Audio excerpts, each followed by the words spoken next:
So hello students, it's Wasim sir here. आज हम लोग सीखने वाले हैं engineering mechanics subject. Engineering mechanics subject जो कि इंजीनियरिंग के फर्स्ट ईयर में होता है, common to all the branches, जिसका हम लोगों ने लास्ट लेक्चर में चैप्टर नंबर 3 स्टार्ट किया था, दैट इज फ्रिक्शन, है ना। तो फ्रिक्शन इन ब्लॉक के प्रॉब्लम हम लोगों ने लास्ट लेक्चर में स्टार्ट किए थे। अभी तक हम लोगों ने 3 प्रॉब्लम सॉल्व किए हैं, जिसके वीडियोस के लिंक नीचे डिस्क्रिप्शन में दिए हुए हैं। आपने अभी तक नहीं देखा है तो जाके पहले वो वीडियोस देख लीजिए, है ना। और आज हम लोग स्टार्ट करने वाले हैं प्रॉब्लम नंबर 4, है ना। तो प्रॉब्लम नंबर 4 का स्टेटमेंट सब में पहले यहाँ पे देख लेते हैं। और स्टेटमेंट के साथ ही साथ प्रॉब्लम में डायग्राम दिया हुआ है ना, और डायग्राम मैंने यहाँ पे ऑलरेडी ड्रॉ करके रखा है ना। तो चलो बढ़ते हैं डायरेक्टली प्रॉब्लम की तरफ। सबसे पहले प्रॉब्लम का स्टेटमेंट पढ़ लेते हैं। तो यहाँ पे देखो क्या दिया है, two blocks A and B are connected by a rod at their ends by frictionless hinges as shown in figure, है ना। तो frictionless hinges से कनेक्टेड है दो ब्लॉक A और B as shown in figure, diagram हम लोग को दिया हुआ है ना। Find the weight of the block B, weight of the block B हम लोग को फाइंड आउट करना है ना। Find the weight of the block B required for limiting equilibrium of this system if weight of block A is 100 Newton, if weight of block A is 100 Newton and the coefficient of friction at all the sliding surfaces is 0.3, है ना। coefficient of friction at all the sliding surfaces is 0.3, है ना। तो मतलब हम लोग को दो चीजें दी हुई है प्रॉब्लम में। क्या क्या दिया है, एक तो ब्लॉक ए का हम लोग को वेट दिया है ना। इस ब्लॉक ए का हम लोग को वेट दिया है जो कि कितना है, 100 न्यूटन है। वेट ऑफ ब्लॉक ए दिया है हम लोग को, कितना दिया है, 100 Newton. And coefficient of friction, coefficient of friction at all the surfaces, सबके लिए कितना है, 0.3 है ना। कोएफिशिएंट ऑफ फ्रिक्शन की वैल्यू दिया है 0.3 और ब्लॉक ए का वेट दिया है हम लोग को 100 न्यूटन, है ना। दो चीजें दी हुई है, हम लोग को ब्लॉक बी का वेट फाइंड आउट करना है। यहाँ पे सरफेस का इंक्लिनेशन दिया है 60 डिग्री और इस वाले रॉड का इंक्लिनेशन दिया है 45 डिग्री। आप लोगों ने ध्यान दिया होगा तो लास्ट के जो भी 3 प्रॉब्लम हम लोगों ने सॉल्व किए, वहां पे जो रॉड्स थे, रॉड्स एक तो हॉरिजॉन्टल थे, वर्टिकल थे या फिर parallel to the inclined surface थे। इस इंक्लाइंड सरफेस को पैरेलल थे। यहाँ पे सरफेस का इंक्लिनेशन अलग है और रॉड का इंक्लिनेशन अलग है ना। तो ये थोड़ा सा डिफिकल्टी लेवल इसमें प्रीवियस प्रॉब्लम से थोड़ा सा ज्यादा रहेगा। देखो चलो प्रॉब्लम के सॉल्यूशन की तरफ बढ़ते हैं अभी। तो सब में पहले हम लोग को पता है कि हम लोग को क्या करना है, सब में पहले ब्लॉक बी का वेट निकालना है ना। तो ब्लॉक बी पे हम लोग नेक्स्ट स्टेप में जाएंगे। सब में पहले क्या करेंगे, ब्लॉक ए का वेट हम लोग को दिया है तो ब्लॉक ए का हम लोग इक्विलिब्रियम कंसीडर करेंगे। सब में पहले ब्लॉक ए का इक्विलिब्रियम कंसीडर करेंगे, यहां से रिएक्शन का वैल्यू निकालेंगे, फिर ब्लॉक बी पे जाएंगे। ओके, तो सब में पहले यहाँ पे देखो ब्लॉक ए और बी दोनों के बीच में क्या है, दोनों के बीच में रॉड है ना। जब भी रॉड रहेगा तो क्या होगा, रॉड के रिएक्शन क्रिएट होगी। ब्लॉक ए नीचे स्लाइड करना चाहता है तो ब्लॉक ए का वेट आएगा रॉड पे और रॉड से ब्लॉक ए पे क्या होगा, एक रिएक्शन क्रिएट होगा। तो ये जो रिएक्शन रहेगा, इस रिएक्शन का डायरेक्शन रहेगा ऐसे टुवर्ड्स द पॉइंट। रिएक्शन कभी भी कैसे होते हैं, टुवर्ड्स द पॉइंट होते हैं, है ना। अब सेम वे ये रॉड क्या करेगा, ये ब्लॉक, अभी देखो ब्लॉक इंक्लाइंड है, एक ब्लॉक इंक्लाइंड है, एक ब्लॉक हॉरिजॉन्टल है। जो ब्लॉक इंक्लाइंड है इस 60 डिग्री के सरफेस पे, ये ऑब्वियसली इधर मूव होगा, नीचे के साइड में मूव होगा। इसका डायरेक्शन ऑफ मोशन कैसा रहेगा, डाउनवर्ड रहेगा, ये नीचे मूव होगा, है। अब जब ये नीचे मूव होगा तो ये क्या करेगा, ये रॉड से कनेक्टेड है तो ये क्या करेगा, रॉड को पुश करेगा, है ना। रॉड को पुश करेगा, इसलिए रॉड से इसके ऊपर रिएक्शन आएगी। अब रॉड क्या करेगा, रॉड पुश करेगा इस ब्लॉक बी को पुश करेगा और ब्लॉक बी किधर मूव होगा, ब्लॉक बी का मोशन होगा ऐसे फॉरवर्ड मोशन होगा। Block B will move like this, है ना। इस तरह से ब्लॉक बी आगे मूव करेगा, है ना। अब ब्लॉक रॉड का वेट आ रहा है बी पे और ब्लॉक बी का वेट आ रहा है रॉड पे, तो इसलिए क्या होगा, रॉड से ब्लॉक बी पे क्या होगा, रिएक्शन क्रिएट होगी, सेम रिएक्शन, है ना। और ये दोनों की जो रिएक्शन है वो कैसे रहेंगे, equal and opposite in direction रहेंगे, equal in magnitude opposite in direction रहेंगे। क्यों, इक्विलिब्रियम का कंडीशन है, इक्विलिब्रियम एग्जिस्ट हो रहा है, इक्विलिब्रियम का कंडीशन है तो रिएक्शन सेम रहेगा। ओके, तो अब यहाँ पे दो रिएक्शंस क्रिएट हो गए, ये तो हम लोग को समझ में आया। अब ब्लॉक ए का हम लोग इक्विलिब्रियम कंसीडर करते हैं, उसमें कौन से फोर्सेस आ रहे हैं देखते हैं ना। तो चलो सब में पहले क्या लिखेंगे, कंसीडरिंग एफबीडी और इक्विलिब्रियम ऑफ ब्लॉक ए, है ना। FBD of block A, block ए का एफबीडी सब में पहले कंसीडर करते हैं तो इसका अलग से डायग्राम निकाल लेंगे हम लोग यहाँ पे और देखेंगे कौन से फोर्सेस इसके ऊपर एक्ट हो रहे हैं। तो सब में पहले इसका डायग्राम ड्रॉ कर लेते हैं ऐसे। अभी ब्लॉक ए का सब में पहले जो वेट है, वेट कैसा रहेगा, weight always vertically downward, weight हमेशा वर्टिकली डाउनवर्ड होता है। सो वेट हम लोग दिखा देंगे वर्टिकली डाउनवर्ड, जिसका मैग्नीट्यूड हम लोग यहाँ पे लिख देंगे 100 न्यूटन। ओके, अब अब इस जो जो भी हमारे सरफेस है, जो इंक्लाइंड सरफेस, इसका इंक्लिनेशन हम लोग को दिया है, कितना इंक्लिनेशन? इंक्लिनेशन है 60 डिग्री। तो ये 60 डिग्री का इंक्लिनेशन यहाँ पे लिख दो। और क्या आएगा? ये रिएक्शन आने वाली है यहाँ पे, ये रिएक्शन। अब इस रिएक्शन को यहाँ पे बता दे, रिएक्शन देखो सरफेस को पैरेलल है कि ऐसे नहीं? सरफेस को पैरेलल नहीं, ऐसे इंक्लाइंड है, थोड़ा सा इंक्लिनेशन बताना पड़ेगा, ऐसे है। तो ये रिएक्शन को हम लोग बताएंगे ऐसे यहाँ पे। अब ये रिएक्शन आएगी, रिएक्शन का डायरेक्शन भी कैसा रहेगा? अंदर की तरफ, ये आर, फोर्स आर। और आप यहाँ पे ध्यान से देखोगे तो यहाँ पे रिएक्शन का हॉरिजॉन्टल से एंगल कितना दिया है? 45 डिग्री दिया है ना। तो अब यहाँ पे भी देखो, यहाँ पे हॉरिजॉन्टल से इस रिएक्शन का एंगल कितना हो जाएगा? ये एंगल भी कितना होगा? 45 डिग्री हो जाएगा, है ना। कैसे? ये अल्टरनेट एंगल से, ये क्या है? ट्रांसवर्सल है, ये भी हॉरिजॉन्टल लाइन, ये भी हॉरिजॉन्टल लाइन। तो दो हॉरिजॉन्टल लाइन एक दूसरे को पैरेलल होते हैं, बराबर। यहाँ से इतना एंगल 45 है, यहाँ से इतना एंगल भी क्या रहेगा? 45 डिग्री रहेगा, अल्टरनेट एंगल्स, है ना। तो ये 45 है, तो यहाँ पे भी हम लोग क्या करेंगे? हॉरिजॉन्टल लाइन ड्रॉ कर देंगे ऐसे, है ना। तो हॉरिजॉन्टल लाइन ड्रॉ करेंगे और हॉरिजॉन्टल से इसका जो एंगल है ये कितना रहेगा? 45 डिग्री रहेगा। तो ये एंगल को शो कर दो यहाँ पे 45 डिग्री, है ना। यहाँ से इतना सेम रहेगा, अल्टरनेट एंगल्स, ओके। तो यहाँ से रिएक्शन का एंगल 45 डिग्री। अब रिएक्शन आ गया, वेट आ गया, और कौन सा फोर्स आएगा? और आएगा नॉर्मल रिएक्शन। ये जो भी हमारा ब्लॉक ए है, ब्लॉक ए का वेट आ रहा है किसके ऊपर? इस इंक्लाइन सरफेस के ऊपर। तो इस इंक्लाइन सरफेस से इसके ऊपर एक रिएक्शन क्रिएट होगी इस ब्लॉक पे ना, जिसको हम लोग बोलते हैं नॉर्मल रिएक्शन।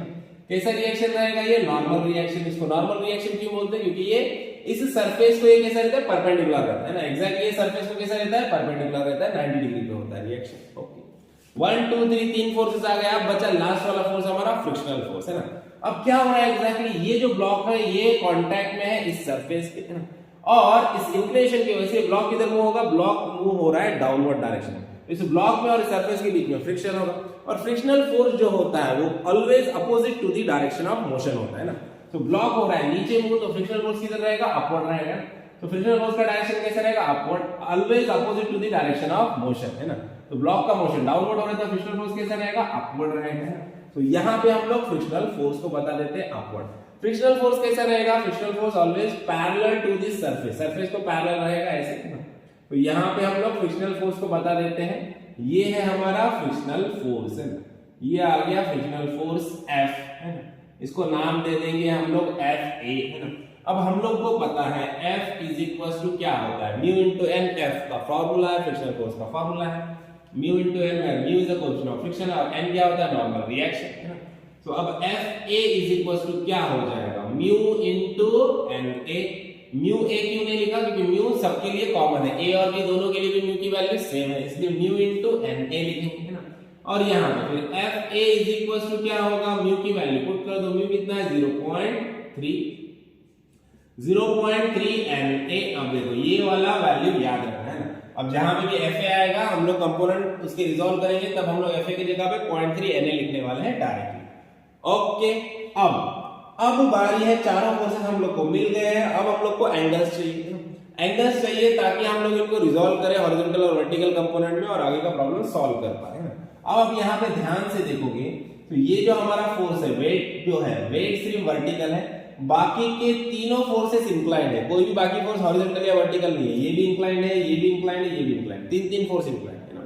सो हम लोग क्या करने वाले हैं? इसको इस वाले सरफेस को ऐसे हॉरिजॉन्टल करके प्रॉब्लम सॉल्व करने वाले हैं, लेकिन उससे पहले एंगल्स फाइंड आउट कर लेते हैं, है ना। सो एंगल्स फाइंड आउट करने के लिए हम लोग क्या करेंगे? इस वाले वर्टिकल लाइन को थोड़ा सा नीचे एक्सटेंड कर लेते हैं, और इस वाले हॉरिजॉन्टल, इस वाली लाइन को, नॉर्मल रिएक्शन के लाइन को भी थोड़ा सा ऐसे एक्सटेंड करते हैं। ये हमारा नॉर्मल रिएक्शन Na, ओके। अब हम लोग को पता है इक्विलिब्रियम के सारे प्रॉब्लम में हम लोगों ने यही सीखा है कि कोई भी सरफेस जो इंक्लाइन है ना, ये सरफेस, इसका इंक्लिनेशन हम लोग को हॉरिजॉन्टल से पता है 60 डिग्री, है ना। इस सरफेस का इंक्लिनेशन हम लोग को हॉरिजॉन्टल से पता है जो कि 60 डिग्री है।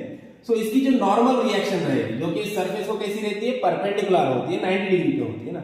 तो इस नॉर्मल रिएक्शन का एंगल वर्टिकल से कितना हो जाएगा? ये भी हो जाएगा सेम, दैट इज 60 डिग्री।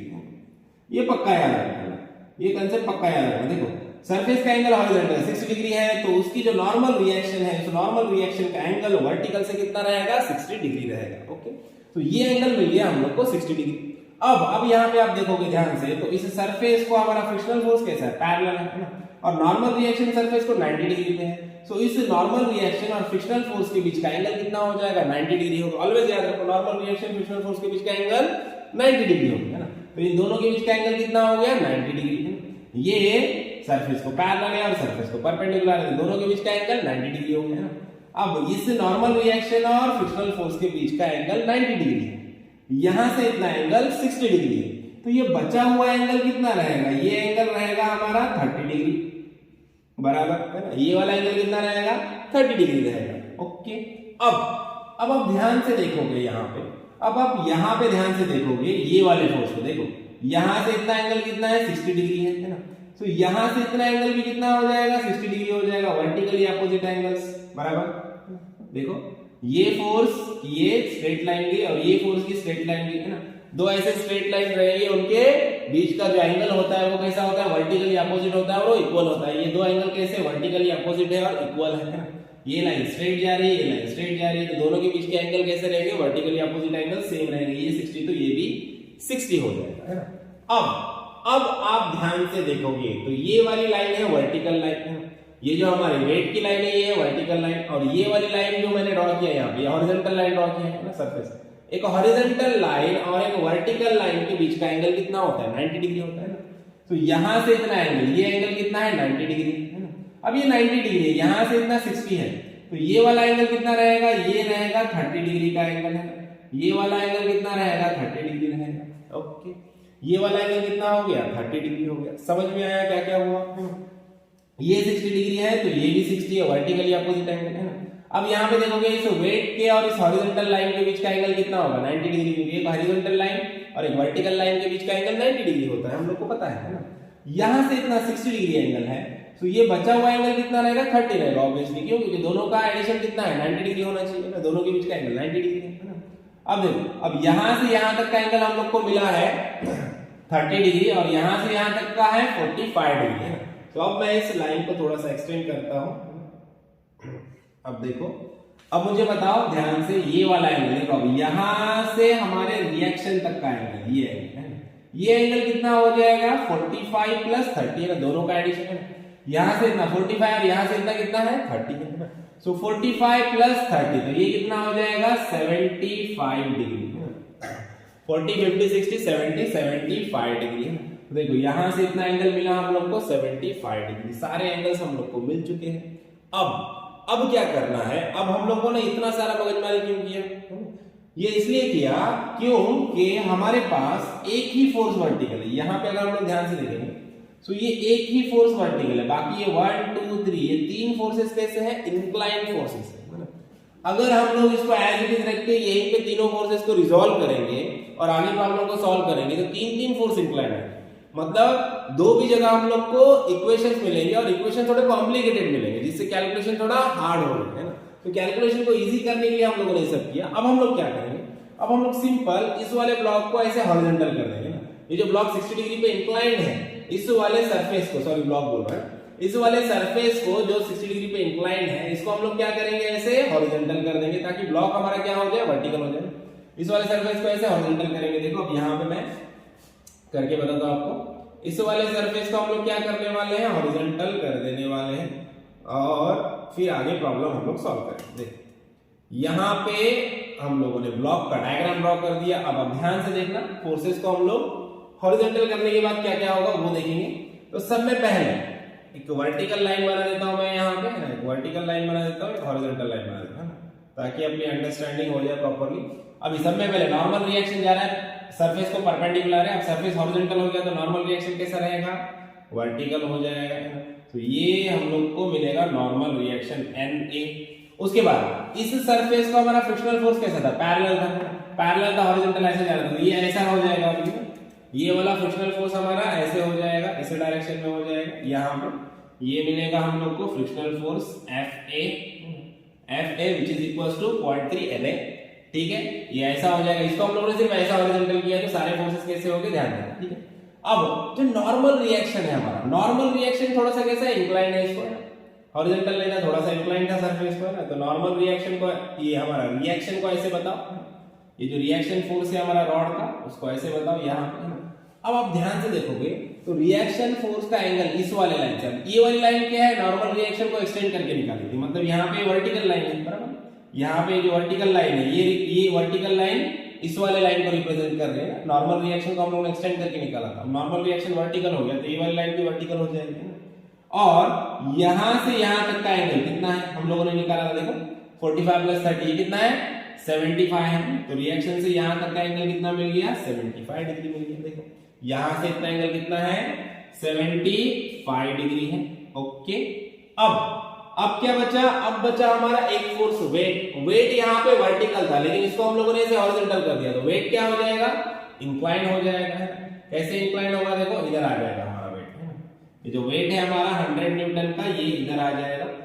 और वेट का हम लोग को इस वर्टिकल लाइन से एंगल कितना था 60 डिग्री था, तो वेट का यहां से इतना एंगल कितना हो जाएगा 60 डिग्री हो जाएगा। तो देखो कुछ भी नहीं किया मैंने, क्या किया सिर्फ इस ब्लॉक को ऐसे हॉरिजॉन्टल कर दिया।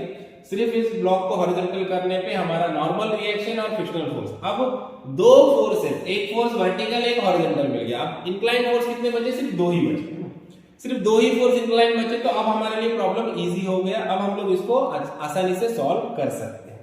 ठीक है, समझ में आया। अब क्या करना है, अब रिएक्शन को और 100 न्यूटन के फोर्स को, ये दोनों को क्या करना है अपने को रिजॉल्व करना है। दो कंपोनेंट है, तो एक हॉरिजॉन्टल कंपोनेंट आएगा और एक वर्टिकल कंपोनेंट आएगा। तो दो कंपोनेंट में हम लोग इसको रिजॉल्व कर लेंगे। सब में पहले रिएक्शन को रिजॉल्व करते हैं। देखो सो रिएक्शन का एक वर्टिकल कंपोनेंट और एक हॉरिजॉन्टल कंपोनेंट आएगा। अभी देखो फोर्स का डायरेक्शन अंदर की तरफ है तो कंपोनेंट के डायरेक्शन भी अंदर की तरफ रहेंगे। इसका एंगल हम लोग को कहां से पता है, रिएक्शन का एंगल पता है वर्टिकल से। सो वर्टिकल वाला कंपोनेंट हो जाएगा हमारा कॉस वाला कंपोनेंट, तो हम लोग लिखेंगे यहाँ पे r cos ऑफ 75। एंगल पता है वर्टिकल से, इसलिए वर्टिकल वाला कंपोनेंट हो गया कॉस कंपोनेंट और हॉरिजॉन्टल वाला कंपोनेंट हो जाएगा साइन कंपोनेंट। तो देखो r sin ऑफ 75। ओके, उसके बाद अब 100 न्यूटन का फोर्स, 100 न्यूटन के फोर्स के दो कंपोनेंट हो जाएंगे, एक हो जाएगा वर्टिकल कंपोनेंट और दूसरा वाला हो जाएगा हॉरिजॉन्टल कंपोनेंट। अब फोर्स का डायरेक्शन अंदर की तरफ है तो कंपोनेंट का डायरेक्शन भी इनसाइड रहेगा, अंदर की तरफ रहेगा। ओके, अब एंगल कहां से पता है, इसका भी एंगल हम लोग को वर्टिकल से पता है। एंगल वर्टिकल से पता है, सो वर्टिकल वाला कंपोनेंट क्या हो जाएगा cos, तो लिखेंगे 100 cos ऑफ एंगल कितना है 60, 100 cos ऑफ 60। और हॉरिजॉन्टल वाला कंपोनेंट हो जाएगा sin, so 100 sin of 60। Okay, दो फोर्सेस इंक्लाइन थे, इनको हम लोगों ने रिजॉल्व कर दिया है, हॉरिजॉन्टल और वर्टिकल कंपोनेंट। अब इक्विलिब्रियम के कंडीशन यूज करना है और हम लोग को प्रॉब्लम में जो रिएक्शन है हम लोग को फाइंड आउट करना है, हम लोग वो मिल जाएंगे ना। तो सब में फर्स्ट क्या करेंगे हम लोग, सब में first summation of f of y equals to 0 कर लेते हैं। देखो summation of f of y equals to 0 upward forces positive and downward forces negative. तो देखो यहाँ पे अपवर्ड फोर्सेस कितने हैं, अपवर्ड वर्टिकली अपवर्ड फोर्स सिर्फ एक ही है Na, that is normal reaction, जिसको हम लोग प्लस ले लेंगे, पॉजिटिव ले लेंगे। और डाउनवर्ड फोर्स देखो यहाँ पे दो डाउनवर्ड फोर्स है जो कि नेगेटिव आएंगे, -100 cos ऑफ 60 ये डाउनवर्ड फोर्स है, और दूसरा वाला ये वाला डाउनवर्ड फोर्स है -r cos ऑफ 75। ये दो डाउनवर्ड फोर्स है हमारे पास, इज इक्वल्स टू क्या हो जाएगा 0। ओके, अब यहां से हम लोग क्या करेंगे, नॉर्मल रिएक्शन की वैल्यू फाइंड आउट कर देंगे r के फॉर्म में, फिर वो हम लोग सेकंड स्टेप में पुट कर देंगे। देखो सो Na इज इक्वल्स टू, देखो Na इज इक्वल्स टू क्या हो जाएगा, ये दोनों टर्म्स को इज इक्वल्स टू उधर भेज दो, तो ये दोनों टर्म माइनस में उधर के तो क्या हो जाएंगे प्लस हो जाएंगे। देखो Na इज इक्वल्स टू क्या हो जाएगा 100 cos ऑफ 60 और ये माइनस का क्या होगा plus r cos of 75। Okay, ये हम लोग को नॉर्मल रिएक्शन का वैल्यू मिल चुका है यहाँ पे r की फॉर्म में, रिएक्शन की फॉर्म में, है ना। इसको इक्वेशन नंबर 1 नाम दे देंगे। अब क्या करेंगे, अब सेकंड स्टेप करेंगे हम लोग summation of f of x equals to 0। देखो तो यहां पे करते हैं summation of f of x equals to 0 rightward forces positive and leftward negative. अब राइट साइड में कौन जा रहा है, देखो राइट साइड में जा रहा है हमारा ये वाला फोर्स 100 sin ऑफ 60, है ना। तो यहां पे लिख देंगे हम लोग 100 sin ऑफ 60। ओके, और लेफ्ट में कौन आ रहा है, देखो लेफ्ट में आ रहा है हमारा ये वाला फोर्स है, नॉर्मल FA भी है और R sin 75 भी है। तो सब में पहले R sin 75 लिखते हैं माइनस R sin ऑफ 75। उसके बाद एफ ए है ना, एफ ए हमारा फ्रिक्शनल फोर्स जा रहा है लेफ्ट में, देखो फ्रिक्शनल फोर्स एफ ए है वो लेफ्ट में जा रहा है, तो लिखेंगे यहाँ पे minus F A is equal to 0। अब क्या करेंगे हम लोग, Na का वैल्यू हम लोग को यहाँ पे पता है, लेकिन Na किधर है, Na यहाँ पे 0.3 इंटू Na। सो Fa की जगह पे हम लोग को क्या लिखना है, 0.3 Na लिख देना है। देखो 100 साइन ऑफ 60। अब ये दोनों टर्म नेगेटिव है, इनको इज इक्वल टू के उधर लेके जाओ, पॉजिटिव हो जाएंगे। देखो यहाँ पे क्या हो जाएगा, ये r साइन ऑफ 75 माइनस था, हम लोगों ने इज इक्वल टू इधर लेके आया तो क्या हो गया, प्लस हो गया, माइनस का प्लस r साइन 75। अब ये माइनस एफ है, इधर गया तो क्या हो जाएगा, plus F A frictional force की वैल्यू पुट करो 0.3 Na है ना। सो प्लस क्या लिखेंगे, एफ ए की जगह पे क्या लिखेंगे, 0.3 Na नॉर्मल रिएक्शन 0.3 Na लिखेंगे। ओके, अब क्या करना है, नेक्स्ट स्टेप में Na का वैल्यू पुट करना है हम लोग यहाँ पे। देखो सो अब क्या कर लेंगे हम लोग यहाँ पे, ये 100 sine of 60 as it is equal to r sine of 75 plus 0.3 Na। अभी Na का वैल्यू पुट करो तो Na का वैल्यू हम लोग को पता है कितना, 100 cos ऑफ 60। तो यहाँ पे देखो 100 cos ऑफ 60 प्लस क्या है, r cos ऑफ 75। तो यहाँ पे लिख देता हूँ नीचे में r cos ऑफ 75। ओके, अब देखो यहाँ पे भी r है, यहाँ पे भी r है, सब में पहले 0.3 से अंदर मल्टीप्लाई कर लो, और उसके बाद r क्या करेंगे, दोनों में से कॉमन ले लेंगे और वहां से हम लोग को r का वैल्यू मिल जाए। ओके, तो देखो अब क्या करेंगे हम लोग, नेक्स्ट स्टेप में 100 साइन ऑफ 60 ये टर्म एज इट इज रहेगा इज इक्वल टू, देखो यहाँ पे क्या आएगा, r sine of 75। Okay, plus अब देखो 0.3 से अंदर मल्टीप्लाई करेंगे, देखो 0.3 into 100 cos of 60, 0.3 into 100 cos of 60 क्या आ जाएगा, इसका आंसर आ जाएगा 15। इसका आंसर आ जाएगा 15, 100 cos of 50 है, 50 आएगा, 50 into 0.3 15 आएगा। अब देखो 0.3 into r cos of 50, तो क्या हो जाएगा, यहाँ पे प्लस का साइन एज इट इज 0.3 से अंदर मल्टीप्लाई होगा, 0.3 r cos of 75। ओके, अब इसको हम लोगों ने सिंपलीफाई कर, हम लोग क्या करेंगे, 15 के टर्म्स को इधर लेके आएंगे है ना, और दोनों यहाँ से इस दोनों टर्म में से क्या करेंगे, r को कॉमन ले लेंगे ना। तो देखो आगे कैलकुलेशन, नेक्स्ट स्टेप यहाँ पे कर लेंगे हम लोग, यहाँ पे सब में फर्स्ट हमारा क्या है, 100 साइन ऑफ 60, 100 साइन ऑफ 60, ये 15 इधर पॉजिटिव है, 15 को इधर ले गया है ना, प्लस 15 है, इधर आ गया तो इज इक्वल टू क्या हो जाएगा, माइनस 15। तो यहाँ पे लिख देंगे हम लोग माइनस 15 इज इक्वल टू, अब ये r sin 75 as it is, तो यहाँ पे लिखेंगे r sin of 75।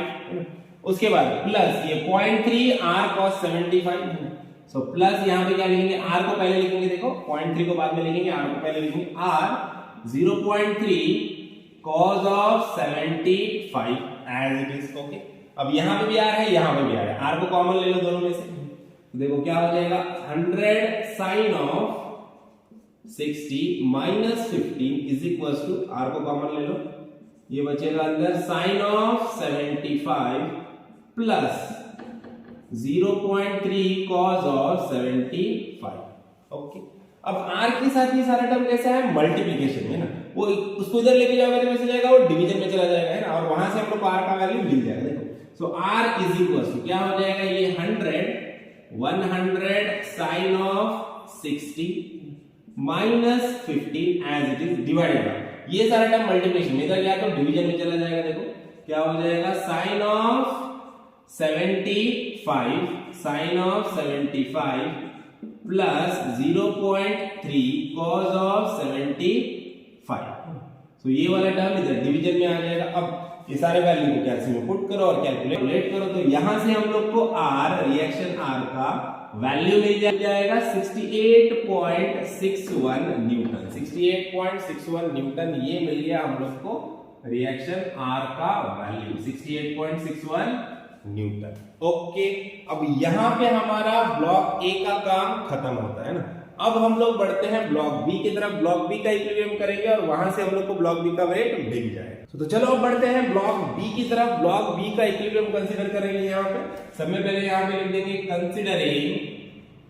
Considering MPD और इक्विलिब्रियम ऑफ ब्लॉक बी।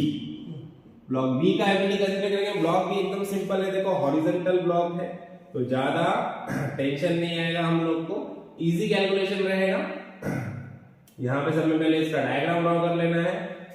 अब ब्लॉक हॉरिजॉन्टल है तो सबसे पहले ये जो रिएक्शन आ रहा है, ये रिएक्शन को हम लोग शो कर लेते हैं। रिएक्शन सबसे पहले वेट देखेंगे, वेट कैसा रहेगा, वेट वर्टिकली डाउनवर्ड रहेगा, है ना। तो यहाँ पे बता दो वेट वर्टिकली डाउनवर्ड, जो हम लोग को फाइंड आउट करना है, वेट ऑफ ब्लॉक बी। उसके बाद पूरे ब्लॉक का वेट आ रहा है सरफेस पे, सरफेस हॉरिजॉन्टल है तो नॉर्मल रिएक्शन कैसा रहेगा, वर्टिकल रहेगा, वर्टिकली अपवर्ड रहेगा। ये नॉर्मल रिएक्शन वर्टिकली अपवर्ड को नाम दे देंगे NB, normal reaction of block B.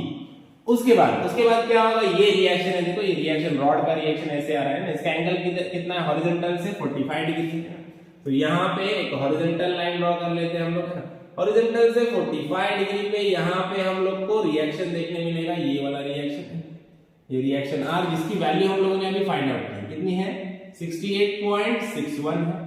और इसका हॉरिजॉन्टल से एंगल भी हम लोग को पता है, कितना है 45 डिग्री। ओके, अब लास्ट बचा फ्रिक्शनल फोर्स। ब्लॉक बी किधर मूव हो रहा है, ब्लॉक बी मूव हो रहा है राइटवर्ड डायरेक्शन में, तो फ्रिक्शनल फोर्स कैसा रहेगा, लेफ्टवर्ड डायरेक्शन में, always opposite to the direction of motion.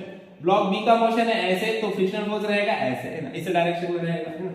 सो यहाँ पे हम लोग बता देते हैं फ्रिक्शनल फोर्स को। तो ये है हमारा फ्रिक्शनल फोर्स F, है ना। क्या आएगा FB, FB is equal to क्या होगा, म्यू इनटू NB, है ना। हम लोग को पता है F इज इक्वल टू क्या होता है, mu into N। So FB is equal to क्या हो जाएगा, म्यू इनटू NB। और FB is equal to mu का वैल्यू पुट कर दो, कितना है 0.3 NB, ये वाला वैल्यू मिलेगा हम लोग को FB। तो FB की जगह पे ये वाला वैल्यू पुट करना है। देखो अब यहाँ पे आप ध्यान से देखोगे तो आपको देखो वेट भी वर्टिकल है, नॉर्मल रिएक्शन भी वर्टिकल है, और F भी हमारा हॉरिजॉन्टल है। मतलब सिर्फ एक ही फोर्स है जो इंक्लाइंड है, जो कि हमारा रिएक्शन है। तो सिर्फ इसको हम लोग को रिजॉल्व करना है दो कंपोनेंट में, और बाकी का कैलकुलेशन इजीली हो जाएगा, है ना। तो सबसे पहले क्या करेंगे, इसको दो कंपोनेंट में रिजॉल्व कर लेंगे। देखो एक आएगा वर्टिकल कंपोनेंट और दूसरा वाला आएगा हॉरिजॉन्टल कंपोनेंट। देखो दो कंपोनेंट में रिजॉल्व करते हैं। फोर्स का डायरेक्शन अंदर की तरफ है, तो कंपोनेंट का डायरेक्शन भी इनसाइड रहेगा, अंदर की तरफ रहेगा। एंगल कहां से पता है, देखो फोर्स का एंगल पता है हॉरिजॉन्टल से ना, हॉरिजॉन्टल से एंगल पता है, तो हॉरिजॉन्टल वाला कंपोनेंट होगा cos। तो देखो 68.61 cos ऑफ 45, और यहां पे आ जाएगा 68.61 sin ऑफ 45, ये sin 45, ये cos 45। दो कंपोनेंट हम लोग को यहां पे मिल चुके हैं। अब बारी है इक्विलिब्रियम की कंडीशन की, f ऑफ y को 0 करेंगे, f ऑफ x करेंगे। पहले देखो वर्टिकल जो फोर्स है वो अननोन है, Wb, जो हम लोग को निकालना है, वेट निकालना है ना। तो सब में पहले f of x equals to 0 करेंगे, यहां से Nb मिल जाएगा, Nb is equals to weight रहेगा। ओके, तो चलो सब में पहले क्या करते हैं, summation of f of x equals to 0 करते हैं, rightward forces positive and leftward negative, है ना। f of x equals to 0 करेंगे तो Nb मिलेगा, म्यू पता है, r पता है, Nb मिल जाएगा। Nb की वैल्यू इधर पुट करो, W भी मिल जाएगा। ओके, चलो राइटवर्ड फोर्स कौन सा जा रहा है, ये वाला हमारा 68 cos ऑफ 45, 68.61 cos ऑफ 45, ये राइटवर्ड जा रहा है। और दूसरा वाला हॉरिजॉन्टल फोर्स है, ये वाला हमारा FB। और कोई हॉरिजॉन्टल फोर्स है क्या, नहीं है, दो ही फोर्स थे ना, इज इक्वल्स टू 0।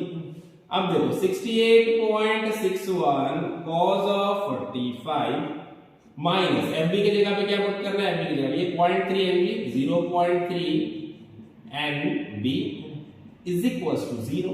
0.3 NB को उधर लेके जाओ तो देखो क्या हो जाएगा, 68.61 cos of 45 is equals to 0.3 NB, normal reaction NB।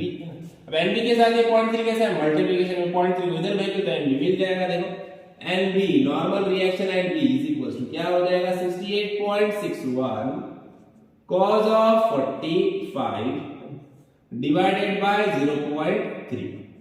Okay, अब ये सारा वैल्यू अच्छे से कैलसी में पुट करो और कैलकुलेट करो, तो यहां से हम लोग को NB का वैल्यू मिल जाएगा, 161.71 न्यूटन। देखो 161.71 न्यूटन, ये मिल गया हम लोग को NB का वैल्यू।